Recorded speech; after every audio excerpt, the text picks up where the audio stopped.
Subject కి ఒక teacher ఉంటారు, అన్ని సబ్జెక్టులు నన్ను చదవమంటారు. ఇంత చిన్న బుర్రలో అన్ని ఎలా నింపాలి?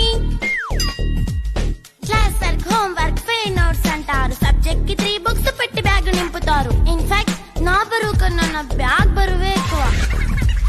క్వశ్చన్లు, ఆన్సర్లు, సర్ప్రైజ్ టెస్టులు తమ్మి దాటుకొని మళ్ళీ స్కూల్ వ్యాన్ ఎక్కేసి అమ్మయ్య ఇక ఇంటికి వచ్చేసామనుకుంటే మార్క్స్ తక్కువ వస్తే చెయ్యాలి అసైన్మెంట్. రిపోర్ట్ కార్డ్ చూపిస్తే ఇంట్లో ఉన్న పనిష్మెంట్. హోమ్ వర్క్ చేయమంటూ మమ్మీ చంపుతుంటుంది. ట్యూషన్ టైం అయిందని డాడీ తరుముతుంటాడు. డాన్స్ క్లాస్ కి వెళ్ళమని తాతయ్య తిడతాడు. స్నాక్స్ తిని వెళ్ళమని నాన్నమ్మ ఆపుతుంది. ఇక అన్నీ అయిపోయాక కాసేపు టీవీ చూద్దామంటే మమ్మీ ఎంట్రీ ఇచ్చింది. బెడ్ ఎక్కమంది. చిన్న నాప్ తీసేలోపు తెల్లారిపోయింది. అయ్యో మళ్ళీ మొదలు ఈ స్కూల్ కష్టాలు. ఇక